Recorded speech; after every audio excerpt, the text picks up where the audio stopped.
This is a HeadGum podcast.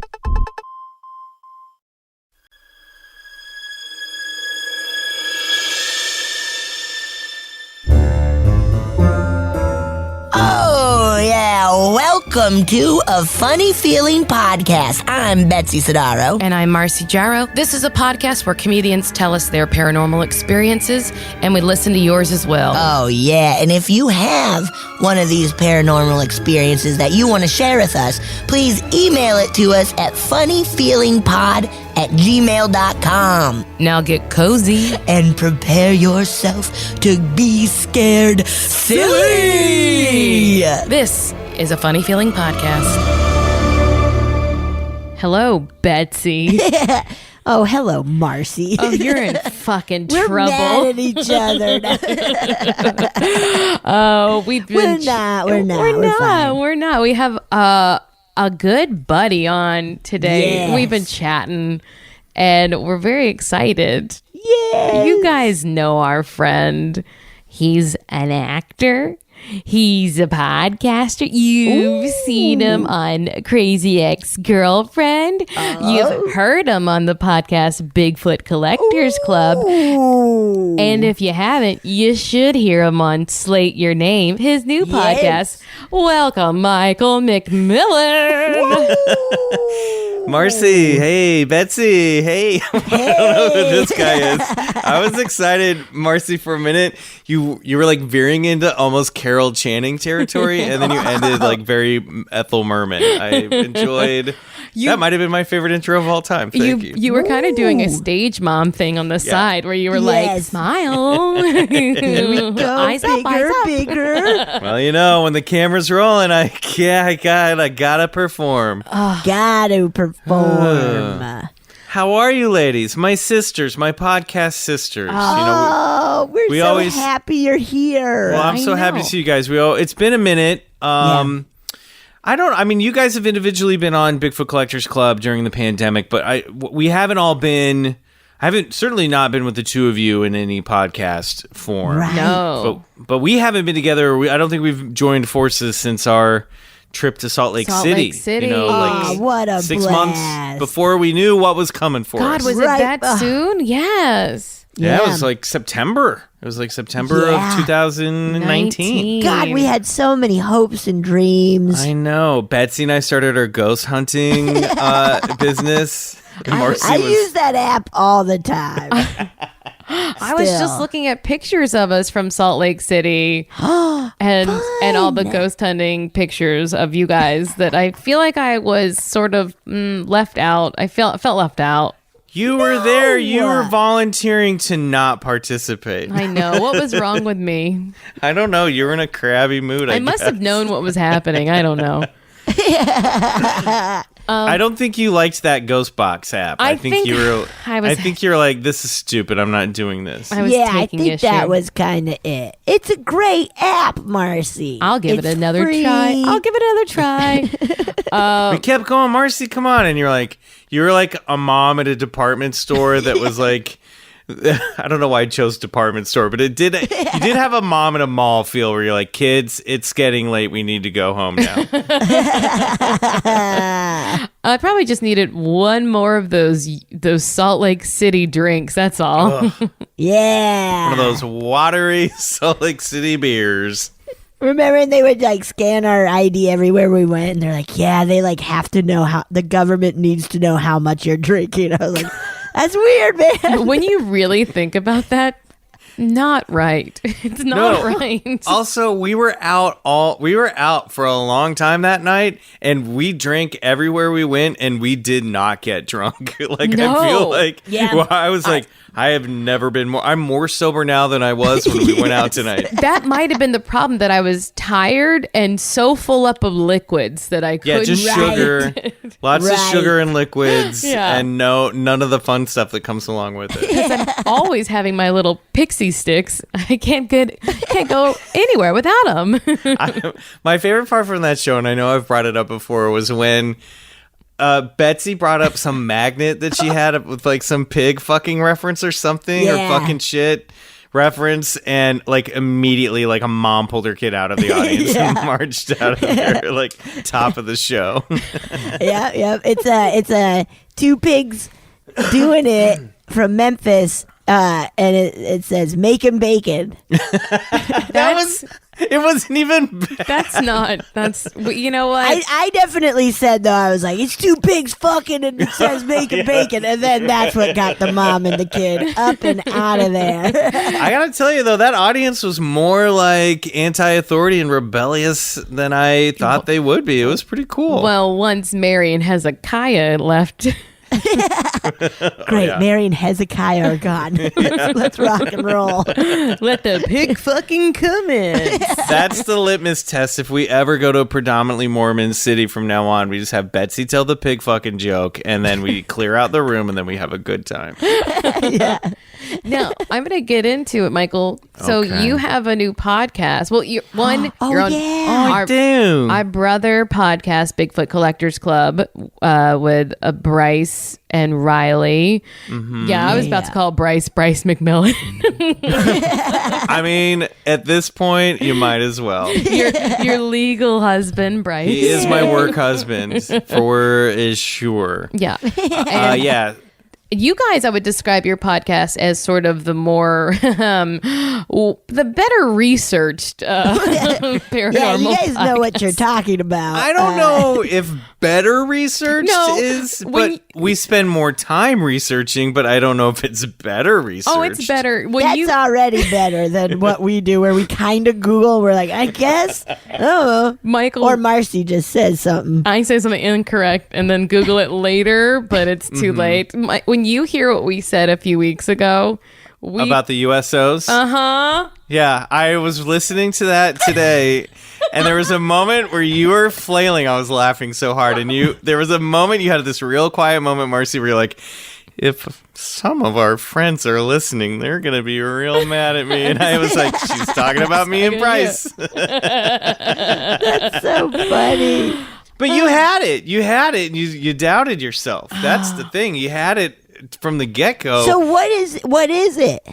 It's USO? unidentified submersible object. Submersible. Yeah, you had it. You had it. Wow. I mean, I could be wrong, but that's what I think it is, or submersive object. Yeah. That's the thing with think my it's brain. submersible. Is That makes I sense. don't even understand how it's right sometimes. Like, I'm a mystery inside of my own head. You know what I'm saying? Yes. I Yeah, find when know. I'm writing and I go back and read what I've written, I'm like, what? Huh? Yeah, isn't that interesting? Sometimes you go back, especially if you stepped away from something for a minute, and you're like, "Who wrote this, and what were they thinking?" Dude, yeah. Also, sometimes I'm like, I think I'm a little smarter than I am. You are smarter than you. Wait, no, I think you're smarter than you think you are. Some, Yeah. Yes, like I'll go back because I operate at like I would say 70% brain capacity daily, but every now and then I'll go back and be like, this actually kind of made sense. How about that? It's just because all those smarts are jamming up against all that reality TV you watch. It's banging up against like Paolo from 90 Day Fiance. Okay, that's been a few seasons, all right. I know, but now she's a wrestler. That's the first name I could think of. Yes, Paola Like became a pro wrestler? absolutely. She I became can see that. her. I can see that. so. That's your podcast that you've been doing for what, 3-4 years now? 4.5 years. 4.5 years. We're around. We started. It was a weird thing where BCC started around the same time. I think you guys started in like September or August of 2017. Wow. And we were October, November of 2017. See, better research. Holy shit. Better research already. Yeah, already way better. We Well, 'cause never know when we started this podcast. I can't even remember how I realized you guys were doing it, but it must have come up when I was like looking at what other paranormal comedy shows are out there. And you guys, I mean, we call ourselves comedy because there's really no paranormal, like, it's crazy that there's no like paranormal column in Apple Podcasts. I Like, there's know. no, Right. it's like we were always like, we're paranormal with a sense of humor. You know what I mean? That's Yeah. we're not like comedy, but I think we're fun. I think you're funny. But I think I was like, oh my gosh, okay, because my whole thing was like, I love this stuff, but nobody's having the conversation that I would have with my friends about this stuff. Yeah. And turns out you guys got the 2-month jump on us, In sync. The zeitgeist was There it creeping up on is. both of There us. It was time. So tell us about your new podcast, Slate Your Name. Oh, this one's a real high concept, guys. I hope you can follow along. It's called Slate Your Name because that's what we do when we audition. We have to slate our name. Hi, I'm Michael McMillian. I'm 6'1", and I'm based in LA. It's just me talking shop with other actors about how they broke into the business. Then we go back through their IMDb, excuse me, and I'll get some of their early obscure roles, like their Law and Order guest star roles. Cool. And I'll make them. I'll call out the name of the character they played and see if they can remember what show it's from. Yeah. And then you always get a great story about being on set with Vincent D'Onofrio. When you're when they're 22. Somebody got really mad because we had Maria Thayer on and gave me a 1-star review because we didn't talk about Strangers with Candy, but because I was kind of I want to talk about the more. We did a little bit, but then we talked more about the obscure stuff that most actors aren't going to talk about in their promotional interviews. So right. What a funny reason to give a review.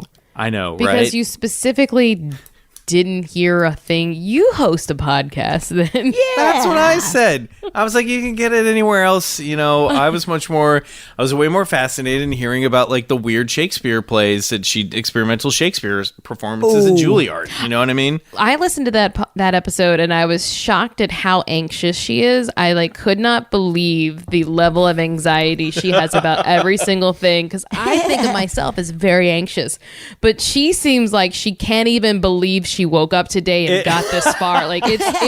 Such a funny interview. I will say, Maria, I hope she doesn't. I think she's one of the daffiest people I know, and we are very close friends. But it's funny because she seems very anxious, but she's actually smiling the whole time and laughing the whole time.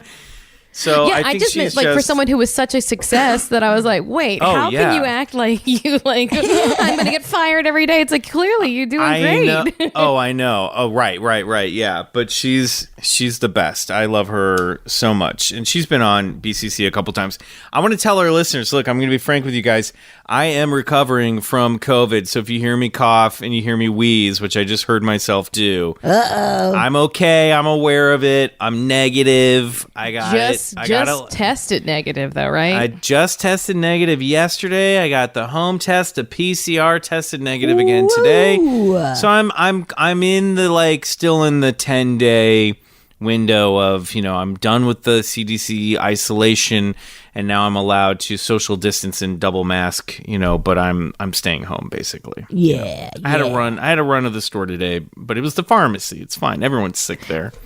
Yeah. I mean, let me tell you, I've been a few places where I'm the only person wearing a mask, except for I went to In-N-Out yesterday. Terrible idea. 1, I don't like it, and 2, too long of a line. Always a long line. There's always such a line. You gotta go at 10:30 on a Tuesday and get there, right before they open. Literally, the fries are actually disgusting, though. It's like they found them in a dumpster that were, and then we're spray some water on them and revitalize them. Spray some water on them. I think, you know what? I think the In-N-Out fries get a bad rap. No, they're bad. I had them yesterday, so I'm just saying. They're not always great. Maybe you I haven't just like that tasted I like their potato, but don't you like their potato slicer? It's so fun. Great. If it tasted awesome, then it would be. They gotta get a little wilder with it, and by that I mean just dunk them in something fun. Make them fries, dude. I think you got to ask them for extra crispy. Extra crispy. Well, extra crispy. Good luck. It already takes 35 fucking minutes. Anyway, but I was at the counter ordering, and most of the employees were wearing masks, but a few weren't, and I was one of the only people wearing a mask. And then my friend, the lady taking my order, wearing a mask, was like... And I was like, see, that's why. And I was like, thank God she's wearing a mask and I'm wearing a mask, because she's here at a tourist location, because it's the one by Hollywood. And I was like, oh yeah, she would kill me right up. If we weren't wearing a mask, I'd be dead right now. I went to one. I went to that one like 3 months ago, and it was when LA was still under the mask mandate. And so everyone was masked except for this one woman who's clearly a tourist, like you said. And she was talking to like her mom, and she's like, "Oh, you got to ask for napkins in this town because I guess, the word is going to kill the planet if you get some napkins." And she was just like, blah, blah, blah, like totally unmasked, bitch. Just like taking down all of California in front of all of us, like talking loudly on the phone. It's like, why did you come here then? You already don't like it. Yeah, you clearly hate us. Why would you come here? And that's the thing. When the people who have been, we love this place. I love LA so much that when people are like, "Ugh, LA," I'm like, "Get out of here. It's already too crowded. Leave." Yeah. We don't need your stinky attitude. There's a freeway 20 feet from wherever you're at. Just get on one and get out of here. And go east. Get out of here, man. Okay, we've talked enough. But tell people about where to find Slate Your Name. Well, you know what? If you're listening to A Funny Feeling on your favorite podcast app, then Slate Your Name will be right there. I had somebody ask me if we were on Spotify and they couldn't find it, and then I literally looked on Spotify and it was right there. So I think we're on everything. Maybe Stitcher's had some issues. I'm still new, but you can find me. I'm out there. Go to my Instagram.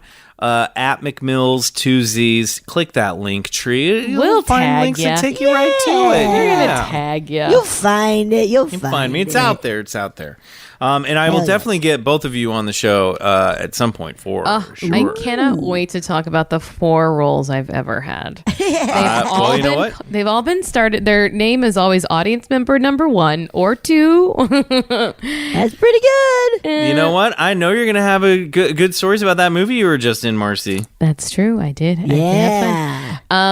But we already know what you believe, right? If you want to just catch everyone up, what are the big things these days that you believe about the paranormal? Well, Marcy, Betsy, I'll say Look that at that finger on his cheek. Yeah. I'm always thinking. My opinion is always shifts on this stuff. Okay. Yeah. Always is shifting. There are moments when you became a full non-believer. Yeah. Yeah. I don't No. believe in any of this shit. It was interesting though. We just did in May. We actually did a lot of research on the Men in Black and kind of went back through the history of how that whole thing got started. And with all of this stuff, I'm really learning, especially when you go back to the culture of like UFOs in the 1950s. There's so many personalities that are the first people reporting and writing about this stuff. I'm not talking about like the government people that were like Project Blue Book or any of that. I'm talking about guys like Ray Palmer, who was a writer for Fate magazine, and then like like Flying Saucer magazine later. There's this guy Richard Shaver who used to write in about like the aliens from the underground from ancient Lemuria that he had like psychic contact with, and I think a lot of this stuff was sort of like maybe based in a little bit of truth, maybe based in some real encounters or some real phenomenon, but it got put through this sort of meta-narrative machine, which were these old school like UFO magazines and sci-fi fantasy magazines. And in the case of the Richard Shaver mystery, if you guys Google it, it'll come up. Like a lot of old school sci-fi nerds were like, stop putting this UFO stuff in here. This is supposed to be for serious sci-fi magazine, like sci-fi readers. But Ray Palmer was like, I'm going to take with this weird stuff this guy is basically like the listener story stuff. I'm going to take this, I'm going to punch it up. You know what I mean? And I'm going to put it out there sort of like the Blair Witch Project. Whoa. Where so it sounds like it's really real. Bryce and I will still debate this. Bryce is like, no, man, the Richard Shaver mystery stuff, that actually happened. It's like, I don't think it did. I think it was, metafiction. But then a lot of guys who got into UFOs later would point to that. And a lot of UFO mythology is built on that stuff. So things get weird because, yes, I believe in UFOs, but I don't necessarily believe that they're from the subterranean realm of the ancient Lemurians that like Richard Shaver was saying they were from back in the 50s and became very popular for a while. Wow. So the Men in Black stuff's kind of similar. There was like, yes, there were clear cases of government agents like checking on civilian researchers to be like, what are these guys up to? Mostly because they were concerned that Russian spies might be infiltrating these civilian UFO clubs and feeding them disinformation or spying on... Who could ever imagine they might do that?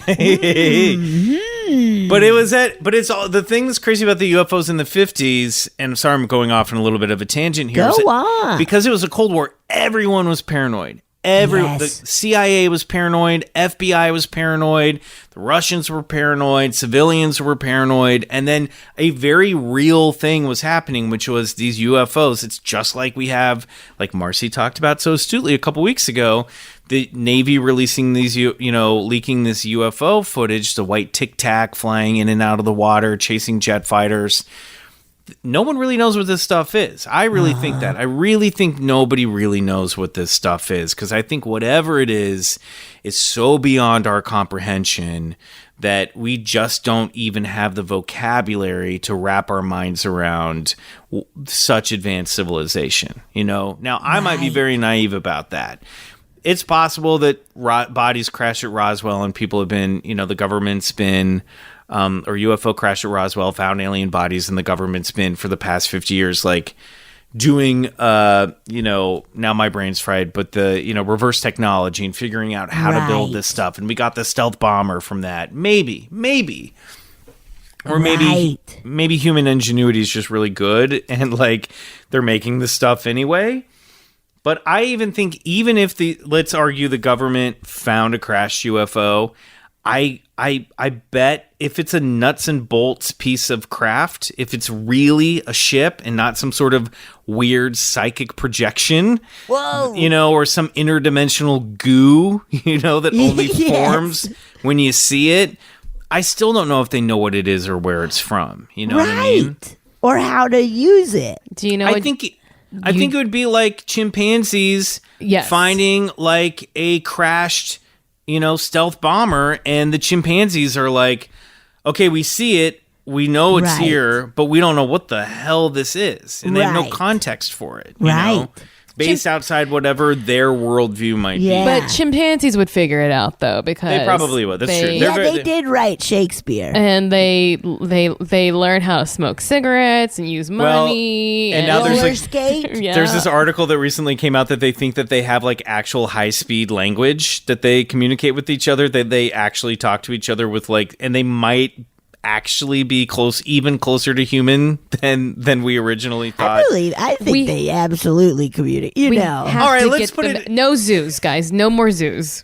Yeah, get you them know out of the that's one zoos. of my big things that I don't like zoos. I think eventually, at some point, if our civilization survives, like the big thing that everyone's going to look back on in 200, 300 years is they're going to look back on and I say this as a meat eater, they're going to look back at our relationship and our treatment of animals and go, what the fuck were those guys thinking? Here's the thing. Eating meat is part of how we were biologically made. It makes sense to imprison animals so that we can look at them while we have the technology to actually just put cameras out in the wild. It's just cruel. We can literally just watch them. Yeah, you just make CGI dinosaurs. You can just make CGI animals and look at those. Yeah. But like you could literally seen the Jungle Book from Disney. It looks so real. I've seen so TikTok, guys. And on that TikTok.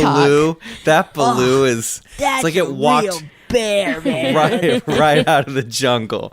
No, but on TikTok, you will see a trail cam with a little watering hole in front of it, and you will see that skunks and a deer will hang out together, just like fucking Marcy, Bambi. I've seen are you it on talking TikTok. about a trail cam, or are you talking about your front porch? Honestly, yeah, right? I do see that these animals are hanging out. There's more interspecies friendships than we understand. And if we could just take a little note from our furry friends, then maybe we could get along with some aliens too. Yeah, I'm right there with you, Marcy. But I've anyway, never made more sense, is what you're saying? Yes. See, I told you, you're smarter than you give yourself credit for. To answer your question, So I have moments where I'm like, okay, I believe in UFOs, but maybe all the lore around it is bullshit. Maybe that's all man-made, you know. So I kind of had a moment of that recently, and not quite a crisis of faith, because I do believe it. I do think that I've seen a ghost. I don't know if ghosts are like what we call ghosts. I don't know if they're the souls of dead people, but there's something behind that. Obviously, there's something behind UFOs. And I, am fascinated with the cryptid stuff, especially Bigfoot, because there are just too many people who know what bears look like, who live out in these areas, who see this stuff and talk about how human these animals look. And there's something to it. I don't know what it is. It could have a very reasonable explanation, but so I'm fascinated. I keep an open mind. I don't fully believe in anything because I want to be able to keep my mind malleable so I can adapt to new theories and new explanations for stuff. I like it. I feel the same. Now, have we already talked about Alaskan Killer Bigfoot, and did you watch it? Did you watch it? I didn't watch it. I should. So here's the thing. I'm really bad. Other than Expedition Bigfoot, which Bryce is on. Shout out. I don't, which and I actually really enjoy, and mostly because not just because of Bryce, but because they have like a real primatologist on it, Maria Mera, who's very skeptical and marching around the woods and being like, okay, I don't know about that. We have to remember, we have to keep this in mind. But then she'll see some weird stuff and go, I don't know what this is. Some of this is like, I've seen some of this, like they'll find something like, oh, this is a Bigfoot nest. And she'll look at it and she'll be like, okay, this does look like this was made with some intention, and gorillas will do stuff like this. Right. So she'll see stuff out there that she's like, it's similar to things that I've seen studying primates, but still we need proof. You know what I mean? Right. Okay. So I like also just how wild if a gorilla was hanging out in Oregon. Absolutely. Totally. But although I will say that where I come from, there was a place called Fun Fair Park where they had bumper cars and tilt-a-whirls, corn dogs, and one singular chimpanzee who they would feed onions to. And I don't understand. He got out multiple times. Yeah. And so, and if that chimpanzee had just stayed out and found his way to the woods, he could have been a Bigfoot. You know what I'm saying? Well, I mean, Tiger King, I've said this before on the show, like Tiger King taught us that the exotic animal thing is like way bigger than we realize. And whenever I hear stories about skunk ape in Florida, I'm like, that is an orangutan that's escaped out of somebody's sad private like Florida collection. has like all those big snakes that they like had to get rid of, like where it is like so many people have released animals that do not belong in that ecosystem. But it only takes one, right? It only takes one Bigfoot to be real for it to, it doesn't mean all the stories are real, but for it to be real. But I didn't watch that show you mentioned. I'm bad. I don't watch a lot of those shows. I really don't. I mean, it's pretty goofy. It's very goofy, and that's what made me laugh so much watching it. Well, I would enjoy I was that. laughing a bunch watching it. Oh God! Like there were people who legitimately were like looking for Bigfoot and then being like, a psychic? I don't believe in psychics. It's like, all right, dude. That's the thing that I love the most about, and I know you guys are doing this too, but that's the thing that blows my mind about these communities is everyone tends to stay at their own table in the cafeteria, and it's like, guys, we're all in the weird cafeteria, so let's mix and match here, guys. Let's get the UFO people with the Bigfoot people. Let's get the psychic people with the ghost people. Let's start sharing these stories, because when you put all this stuff together, you realize like a lot of the weird shit gets edited out of these stories, the even weirder stuff. Like Bigfoot, there's a book called Where the Footprints End by these two guys, Timothy Renner and Joshua Cutchin. And they talk about all the folklore that goes along with these Bigfoot sightings. And like one of the weird things is that's common with where there's Bigfoot sightings, there's often stories of women in white, ghostly women in white roaming around the territory of the Bigfoot. Bigfoot's girlfriend. Yeah, weird witchy activity. King Kong and his love, you know. There you go. there we Fay go. Ray. And then there's also, and they're getting this on Expedition Bigfoot this season, lots and lots of UFO and orb activity, strange balls, like pumpkin-sized balls of lights floating through the woods wherever there's Bigfoot activity. So these things are connected. People who have had alien abduction experiences or seen UFOs, they'll often experience in the months before or after poltergeist activity in their house, where like that makes perfect sense. Where like balls of light are shooting out of their TV, things are going haywire in their house, and maybe there's something wrong with their energy, their own magnetism after being taken off planet or put in a UFO or slipped into another dimension, if you believe it, and they're coming back and their house is like, what the fuck? This person's setting off all these weird things. Or maybe it's the same intelligence breaking through in some sort of interdimensional, realm from a different realm and continuing to observe or interact with the person that they've abducted. We just don't know. But a lot of that stuff gets left out because people think they're crazy enough to report a UFO. They don't also want to report the poltergeist activity on top of it. Wow. It's very funny that you say that because I have a friend who has had an experience very similar with seeing something that looked alien in his bedroom, and then other poltergeist type experiences. He doesn't want to talk about it because he doesn't want to sound like a crazy person. Exactly. So, wow. Yeah. But he should. If you should tell your friend, like, just call me. Write me an email. That's so much more common than people know. And I think that stuff's starting to come out a little bit more. I think there's a little bit more of an open-mindedness that there is some sort of unifying theory of this high strangeness, and it's all seems to be related in a very weird way. I also think one day we're going to look back at it and be like, oh, duh. Yeah. It's like when you learn that even plants have a way to reproduce that's very similar to the way humans reproduce. Right. You're like, oh yeah, duh. It's like there's a common denominator with all life here, and there will be, I think, not one for one, but like I think that we'll see the connection to be like, oh yeah, that's what that energy is. Yeah, right. I think it's just, I think these things are examples of really how limited our own sensory perception is. You know what I mean? We only have our, was it 5 or 6 senses? Oh no, 5 senses. 5. 6 sense. 5. The 6th sense. Of course, the 6th sense. You don't want that one. Let's do it. Sight, touch, taste, hearing, smell. Smell and hear. So and then psychic premonitions. That's and then I mean, we only see things on a very narrow spectrum. We only smell, hear all this stuff. So it's possible that there's so much other weird shit happening all around us that we just can't perceive. Also, sometimes it breaks through and it looks like a flying saucer. Yeah, absolutely, dude.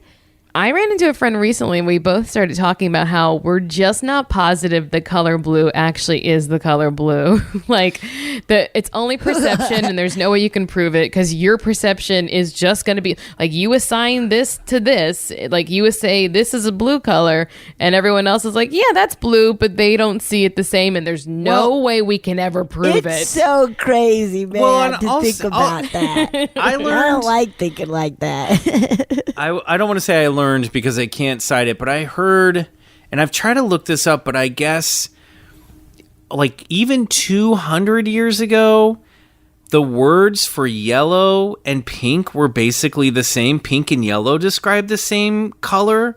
Whoa. So yeah, there's like, they didn't even have, what the F? Like, yeah, it's weird. Like, we didn't even have the same, like, we didn't have all the names for the colors, like, even 200 years ago. Some art historian is probably hearing this and going, okay, he's got this sort of half right. But I guess they can look back on, like, poetry from 500 years ago, 600 years ago, and they'll be talking about her yellow cheeks or, like, her pink skin or whatever. And it's like, they didn't have, like, I just thought she was sick.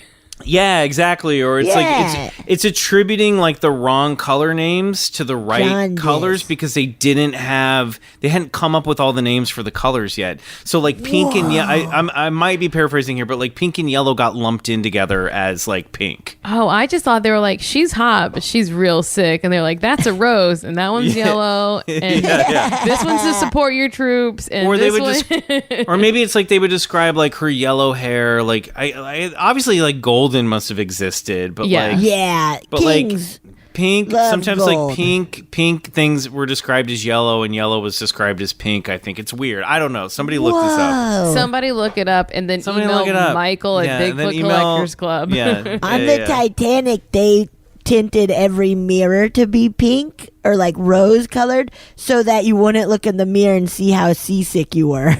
That's funny. Isn't that wild? That's very you gotta look good on this big ship that's making you sick, dude. Pink. Okay, here we go. Pink used to be yellow. This is an article from Mental Floss, so I'll send you a link. Let me look it up. Pink used to be yellow. Tell Aerosmith. You know what I'm saying?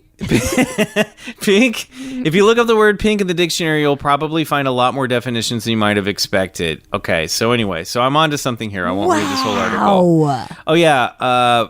Pinks. I'm trying to find a example, but anyway, yeah. Scan.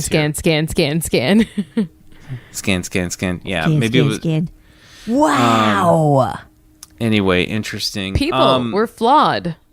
We're a disaster. Well, we're coming up. It's like you said. We're coming up with names. We're all just trying to figure out definitions of what that's what reality is based. Reality is just based on language. It's just calling something. That's why we're having such a pushback of terms and definitions right now. I was just talking about 2022. chuggy the other day, and I was like, chuggy, we already have a word for chuggy. It's called passe, right? Oh, right. Yeah. We got a bunch of words for chuggy. Chuggy. We didn't need that word, chuggy. Yeah, come on. You're a bummer. Like, you're old. Get out of here. That's what the word for chuggy was. You're a bummer. Get old. Get old. A bummer. You're old. Get out. Wait, you're a bummer. Get old. I'm out of here. Amazing. Chuggy. You told me you have a new experience that you haven't shared?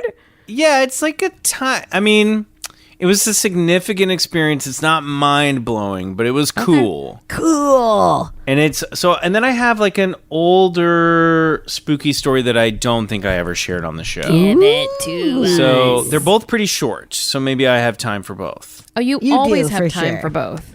Do you want like story, or do you want like spooky story first? Oh man, what do we do? Let's get the O story first. And then go spooky. Yeah. Okay. So this was a couple months ago. So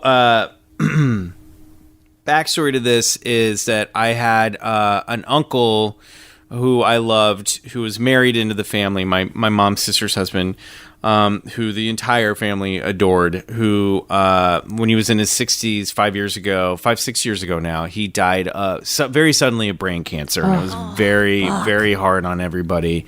And I miss him. And, he's still, as people do, I think about him very often. And it was around the time he died, I think the summer that he died, I found not one, but two hummingbirds on my property. One that was sick, like panting, had on the sidewalk. And I remember calling my sister and being like, all right, I got to fix this hummingbird. What do I do? And she's like, mix up some sugar water. And I'm like, right. So like, I put him in a shoebox. I sat with him out on my driveway. I literally spoon-fed this hummingbird sugar water, and his little tongue would come out and drink it. And I was like, I hope he's okay. I hope he's going to be okay, because it was summer. It was hot. I don't know how long he was on the sidewalk. And I remember this moment where I was holding him in the palm of my hand, and he just went, like, stretched his wings out and, like, took off. And I was like, all right, cool. Yeah. Hummingbird is okay, And then it was funny because after that, maybe it's confirmation bias. I started noticing all these hummingbirds. Like I'd be like walking down the sidewalk and a hummingbird would fly right in front of my face, hover, and then fly away. Yeah. And I don't know if it was because it happened close to his death. I started associating, and I know hummingbirds are like, people use this as a sign a lot or have this. But there was another one that was trapped in the stairwell outside my door, and I like coaxed it out. Again, it was like, I was like, well, I know what to do. And then he flew off and was okay.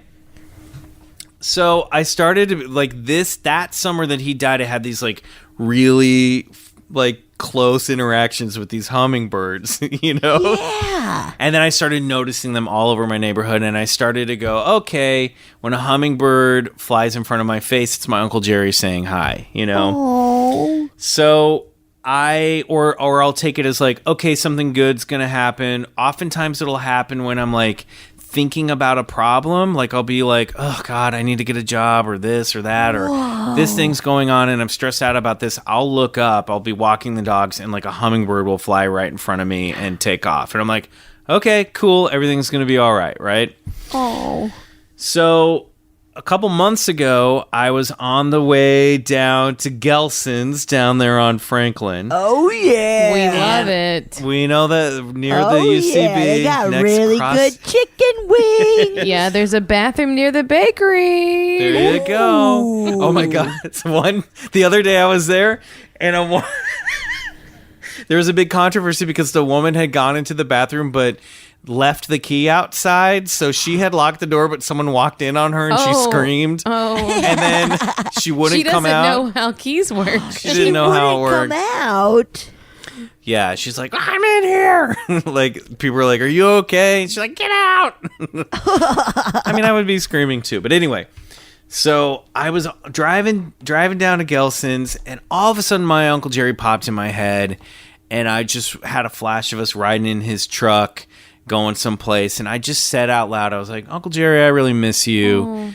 And I was like, I had a thought where I was like, if he heard that, I'd love to get a sign, right? Yeah. And then I started thinking about other stuff, drove, 5 more minutes to get to the store, totally forgot I had even had this thought. Yeah. I walk in, I'm 10 steps into Gelson's, and something flies over my head. And I look up, and there is a fucking hummingbird flying around inside of Gelson's. Dude. And I was like, okay, there you go. Boom, done. I was like, and I had forgotten that I had even had that moment. And I get goosebumps when I think about it. I was like, message received. And then, of course, I went over and I was like, can you open the doors? Because there's a hummingbird trapped in here. And they're like, we got it. So they like opened the doors so it could get out. But wow. A friend of hummingbirds.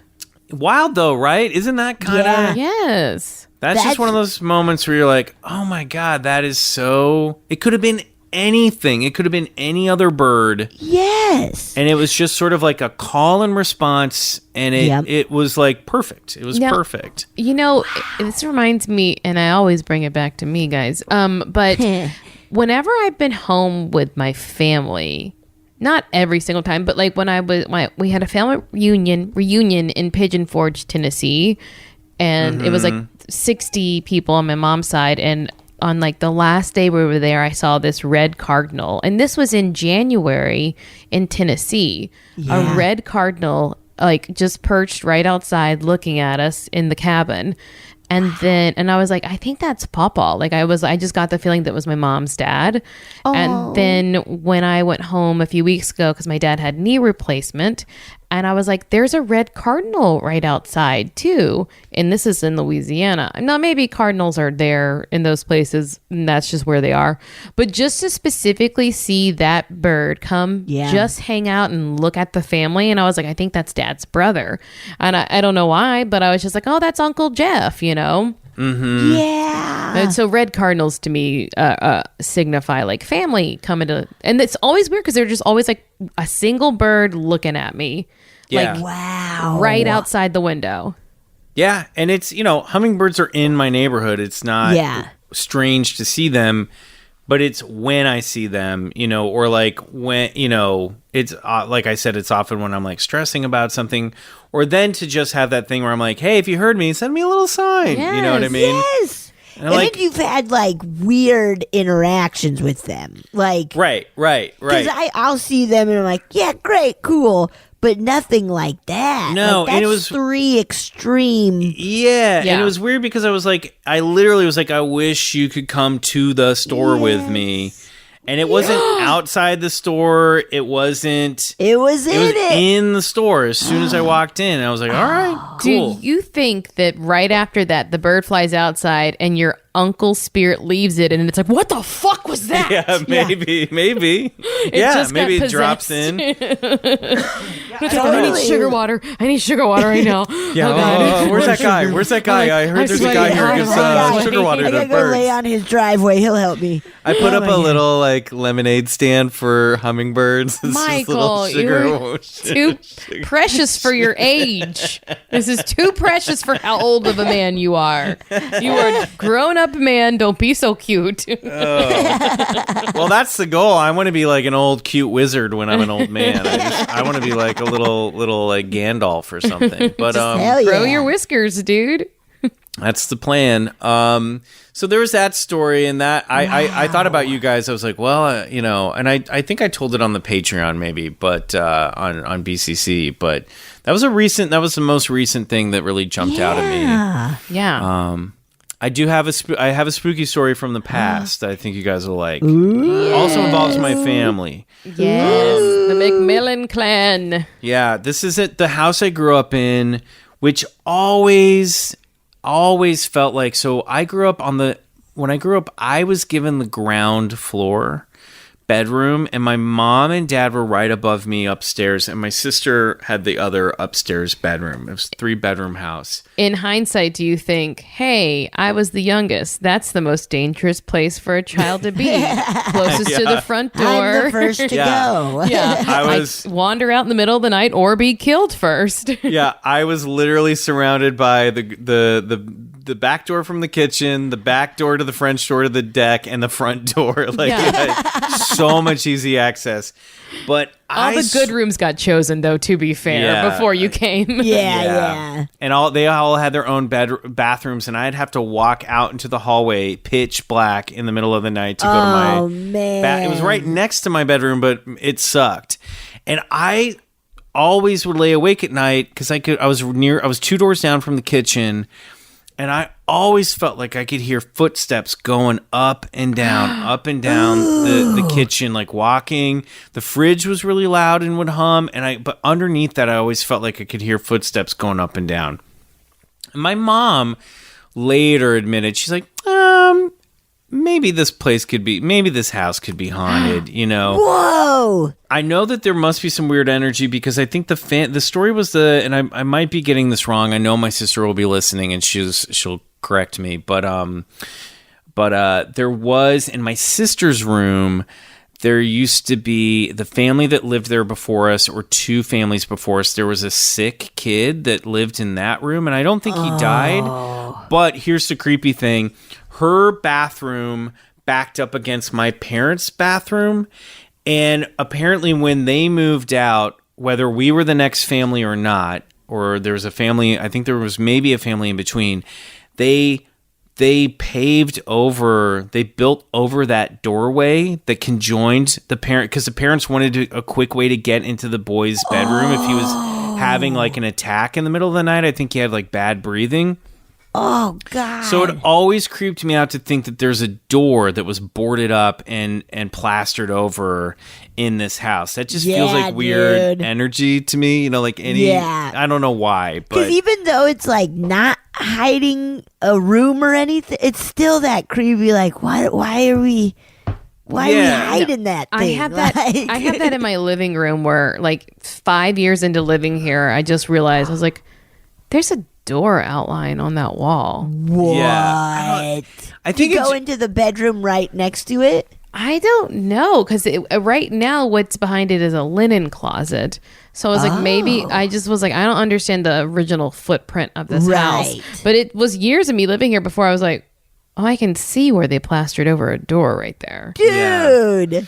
But the house, the land we lived on, also there had been a farm there, and we was right next to the woods, and we could walk out into the woods and see the old foundation for the farmhouse. So there was people living there long before this house was built, and this house was probably built. I think it was built in the mid to late 70s. But anyway, so I used to hear what I thought were footsteps going in and out of the kitchen all the time.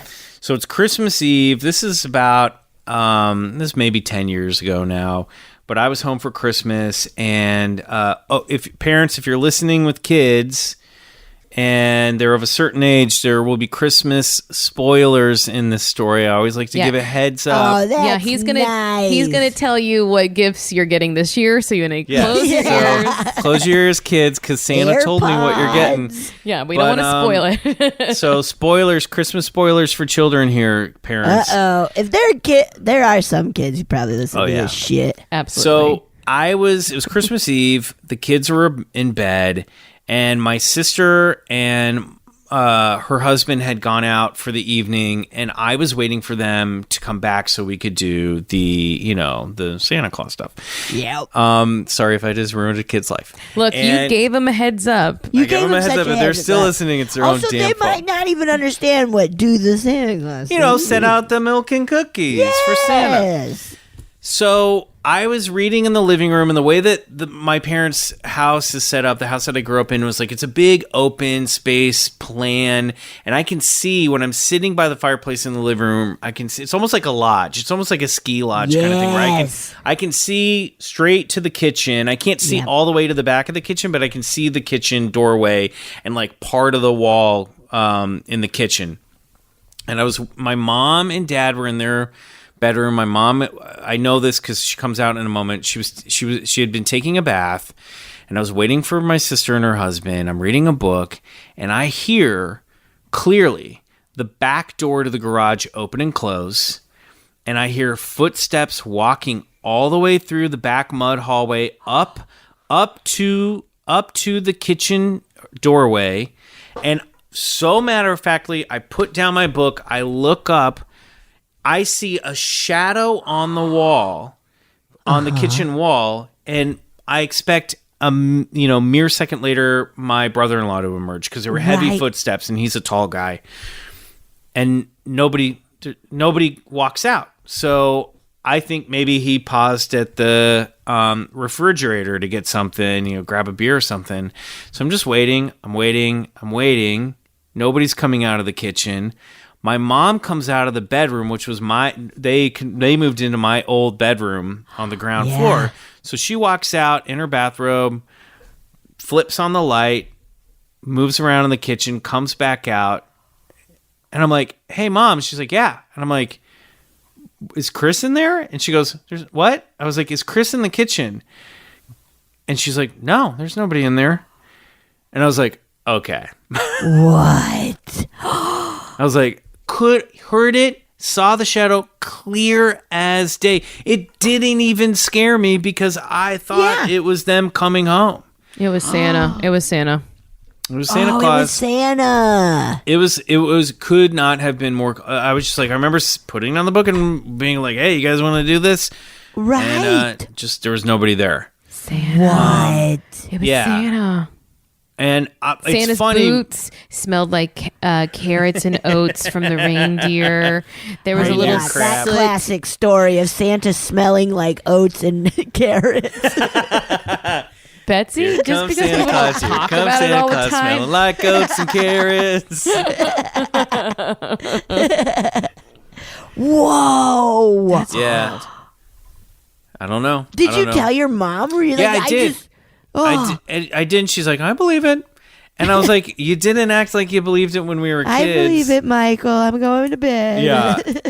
But I wonder if she, maybe now that they moved downstairs and had the ear to the kitchen that I did, I'm wondering if she was like, "Okay, now I kind of hear weird stuff going on around here." Yeah. Right.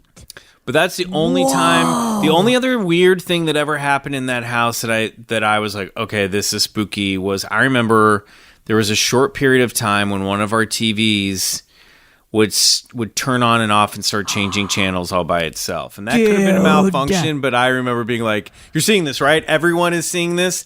Everyone in the family's seeing this, right?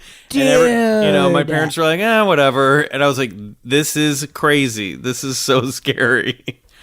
That's it's like one of those old, big, heavy 80 tube TVs, you know? Whoa. Yes. Not even one where you're like, someone else has a universal remote and they're, Nope. yeah. And we lived in a neighborhood where the houses were pretty far apart and there was nobody behind us. The woods were right next to us. Whoa. It was weird. That's the only other weird Dude, that thing place is totally haunted. Are your parents still there? Yeah, they still live there. They've been there since 1982. Whoa. Since I was born. Yeah, since you were a babe. And they're not leaving until I die, so. Yeah, that's the deal they signed. It's weird. I don't know. I know my sister doesn't enjoy necessarily sleeping in her old bedroom, you know. What? I think we've always been creeped out by that house. They used to have this marble statue of Esmeralda from Quasimodo from the Hunchback of Notre Dame. Interesting. Like on one of the landings, and I always thought that thing was going to come to life and sneak into my room. It just had a haunted house vibe to it. It really did. Wow.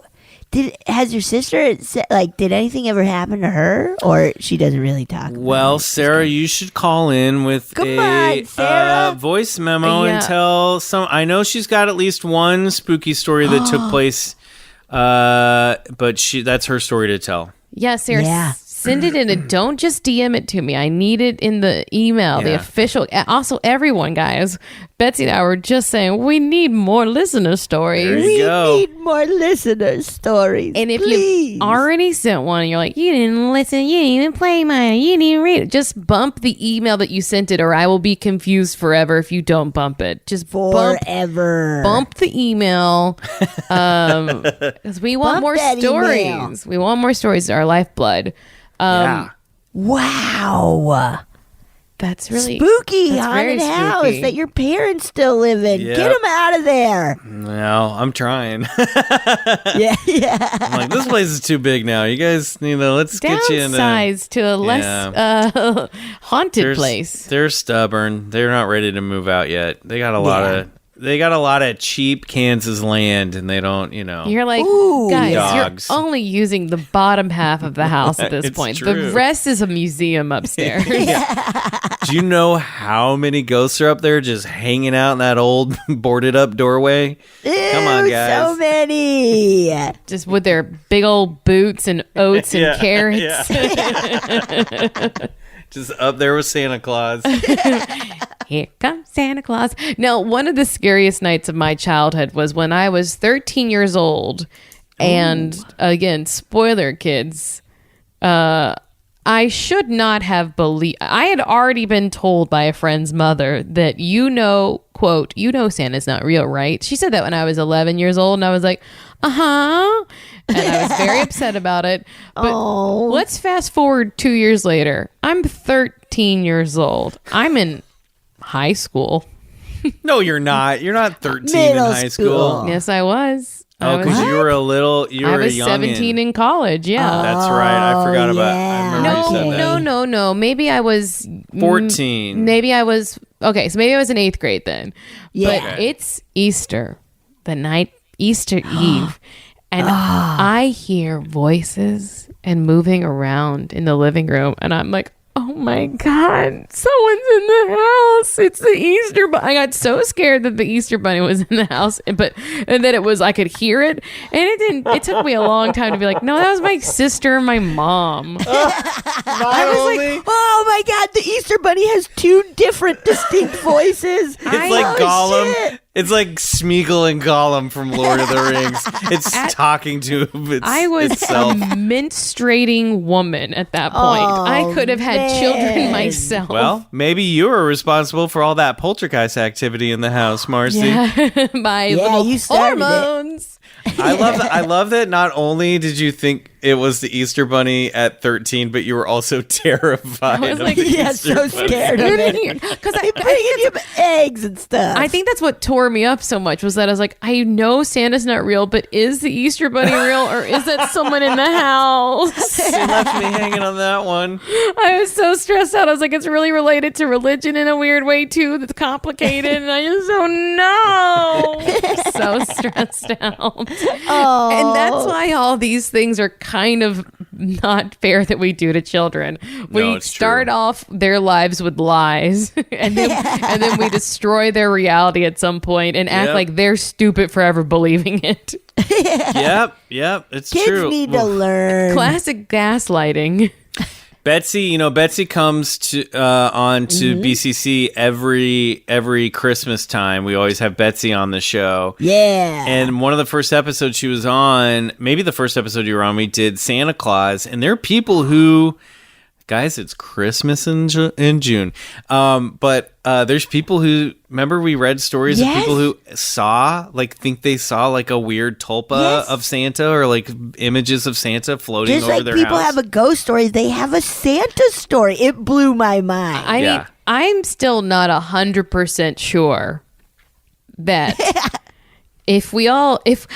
so here's a thing that I thought. You better sleep with a baseball bat under your bed on Christmas Eve because Just Santa 'cause Claus might be sneaking around that house talking to himself. I really used to believe, and I'm not going to say I don't believe it, but that when you no longer believe in Santa, he no longer can be real. And because your parents are never buying into the reality, he's not real at your house, but that doesn't mean he doesn't exist.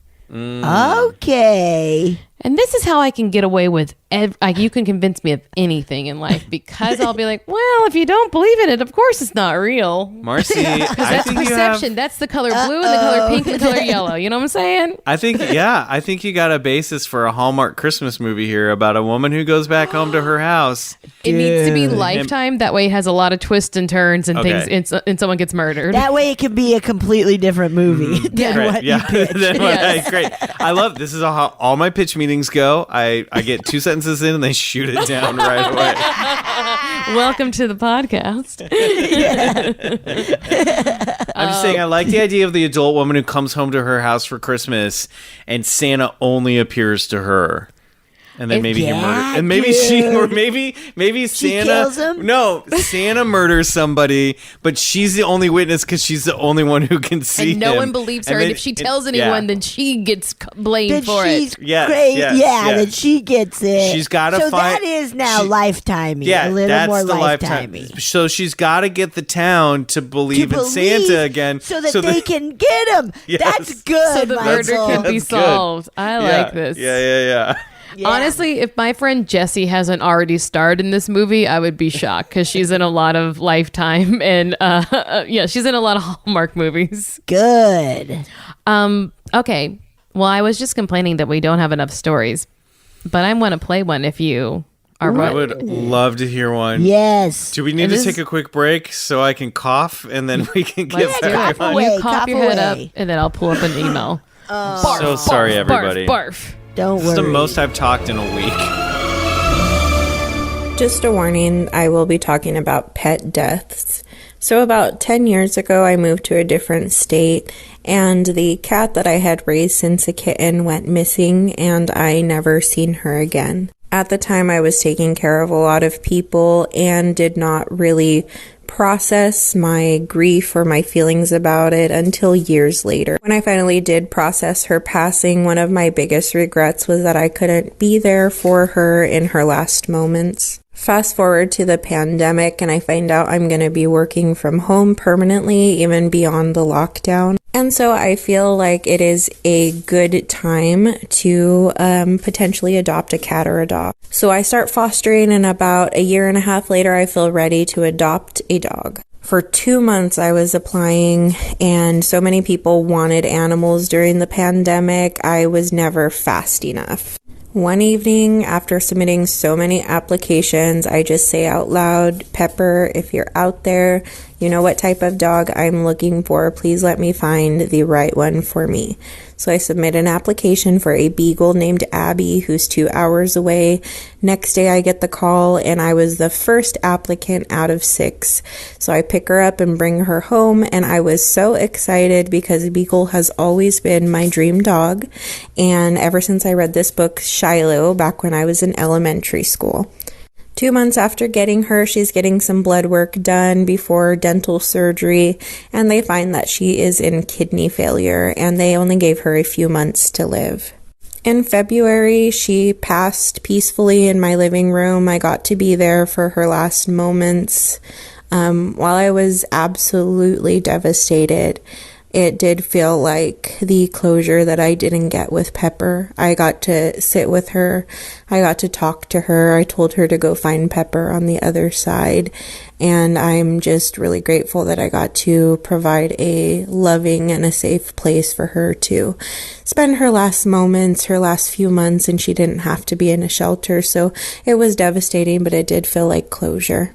So about 2 weeks after her passing, I was very sad, and I just said out loud, Pepper or Abby, if one of you guys want to come visit me in a dream tonight, I will gladly accept that. And that night I have a dream that I'm in a room of dogs, and in walks a little black and white kitten, and it was my Pepper. In the dream, she runs up to me and I pet her, and she jumps into a box that looked like it was full of keepsakes. They were like old looking toys and documents, and at the very top was my oldest sister's childhood teddy bear. Its name is Bogey. In the dream, Pepper jumps into the box and pees right on top of Bogey. And then my sister walks in and is like, oh wow, that cat looks like Pepper, and I'm trying to hide the bear before she can see it. So I text her the next day, and I was like, oh, in my dream, Pepper peed on Bogey. And so my sister and Pepper were enemies. They hated each other. Pepper would scratch and attack her, and my sister just never liked her. And my sister agreed that that is something Pepper totally would do, and that she would have killed her herself if she had peed on her childhood bear Bogey. So about 2 hours later, my sister calls me and says that I will never believe what my niece walked out of the room with. And so my niece had came out with the Bogey teddy bear. So my sister's had this bear since she was probably 5 years old. It's in pristine condition, and she knows where it's at all times. They're in the middle of moving, and Bogey had been one of the first things she packed. She packed it in a box full of keepsakes, sealed the box up, and the box was to the back of the room, underneath a bunch of other boxes, behind rows of boxes. There is no way my niece could have gotten to it without the help of an adult. My sister goes in and asks my grandma where my niece got the bear from, and my grandma said that the bear was sitting on top of a box that was sitting on the floor right out up front. It was opened, and there the bear was. And my sister was like, oh my gosh, I'm freaking out. Pepper totally came and pulled the bear out just to piss me off, but also to confirm that it was her and that she's there. The bear got its name from a 90s movie called Bogus with Whoopi Goldberg. And in the movie, Bogus is the imaginary friend of an orphaned child. And the imaginary friend is the only person who's able to help him move through and deal with the grief of losing his parents. So in that dream, it was Pepper's sassy little way of telling me that she's there, and I know that Abby's here, and that they are, still looking out for me, even though they're not here with me. And coincidentally, the book that I read as a child with the beagle actually does pass away at the end of the book. So in a way, life imitates art. But that's my story. There have been other little synchronicities and coincidences, but maybe another time. Thank you. Oh. Wow. What? Rough. It was rough. Why do animals have to die? I don't know. It's the worst. That's cool. So cool, though. Yeah. Yeah. What? That's wild. Like... Pepper. That bear.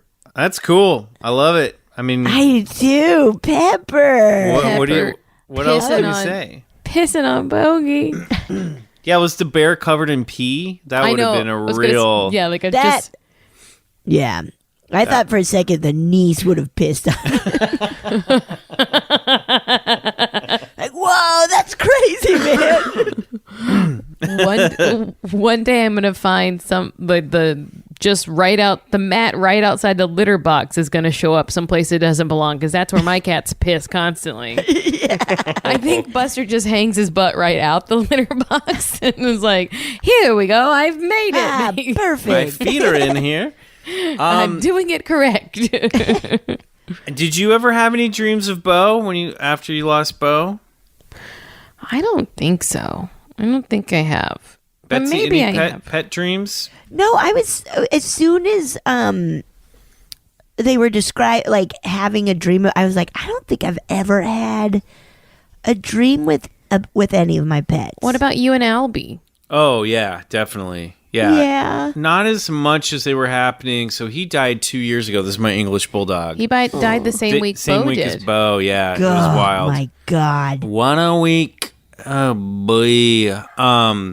As you can hear, I have may be able to hear. I have 2 other dogs now. Well, you had one already. I had but one already. Now I have a new one named Zosie, and she's That- a little Ewok. That gremlin got dropped off at your doorstep. Yeah.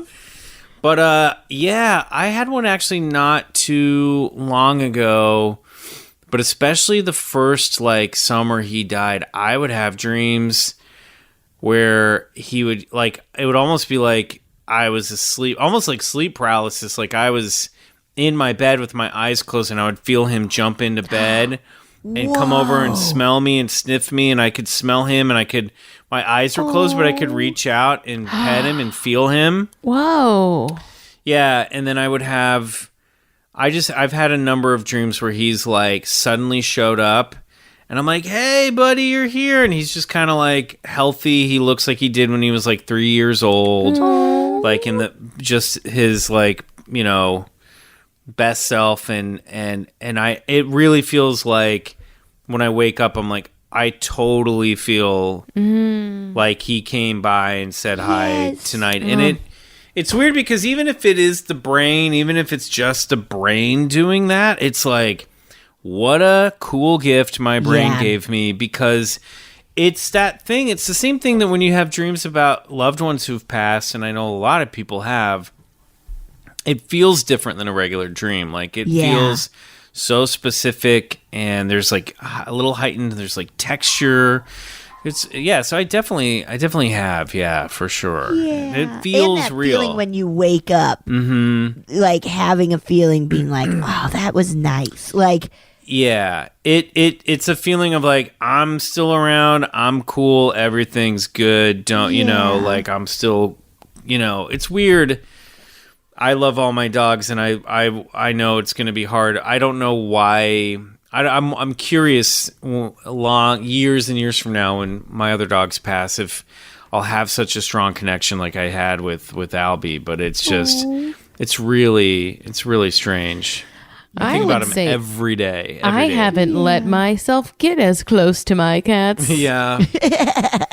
I know, it's tough. Well, I'm sorry that this listener lost. Oh my gosh, you go through that beagle loss so soon too.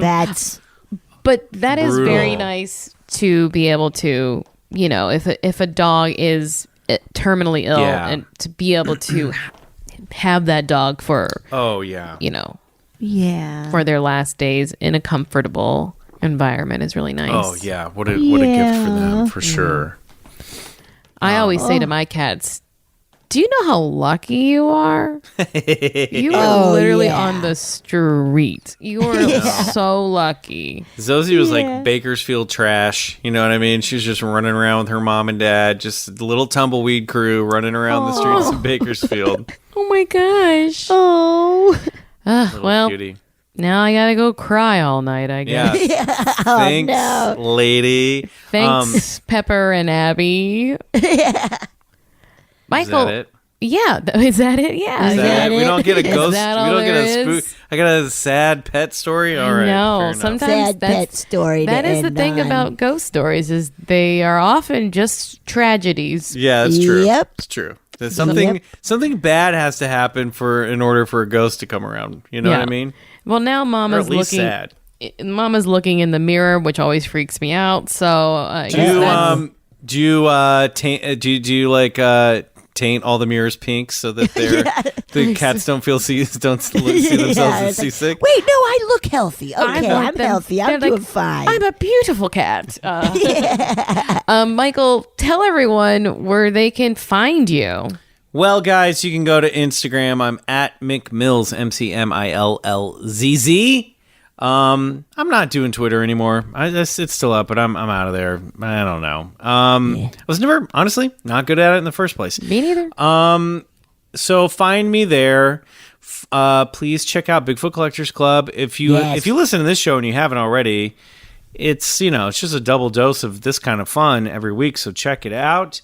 And then I would really appreciate if you check out my new podcast, Slate Your Name, wherever you get podcasts. It's really fun. I really am enjoying this one. I feel like I'm learning to interview and have that kind of a conversation. And I'm having a really good time.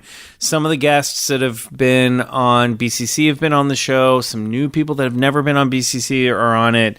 And I really, really would appreciate if you check it out because I'm liking it. I'll say that even if you're not someone who wants to be in the entertainment industry, everyone's interested in it because you watch, television and movies. So it's fun to hear how the people you're watching got to where they are. So I would say check it out. Yeah. And hear how people deal with it, deal with the weirdness and stress of what this world is. Wait till you hear how awful it is, guys. It's really awful to be in the entertainment. It's a weird thing we're all doing. It's a very weird thing. So fun while you're doing it, and just it's all of it is so hard and terrible in between. So, and everyone has great stories. Everyone has my friend Burl Mosley was on, and he told a story about. He got hired to, actually this might have been on the Patreon, but I don't care. He got hired to work at a big Christmas party. I think that was Jim Carrey's party. And he was hired as Frosty the Snowman and met Tom Cruise while he was playing Dance Dance Revolution. You know what I mean? Yes. It's all right, that's the kind of stories that we're telling. So check it out. That's amazing. Amazing. Yeah. Wow. Well, Michael, thank you so much for coming back on with Thank us. you for having me Yeah, on we anytime. love you. I love you guys too. We love you. You ladies. I shouldn't say guys. I don't mean to genderize. Just say y'all. Y'all. Y'all. Yeah. Bye, y'all. Love y'all. Bye, Bye, y'all. Oh, yeah. Thank you so much for listening to A Funny Feeling. If you have a paranormal experience that you would like to share, please send us a voice memo, or you can email us just a letter at funnyfeelingpod@gmail.com. I'm Marcy. I'm Betsy, and don't shit your pants.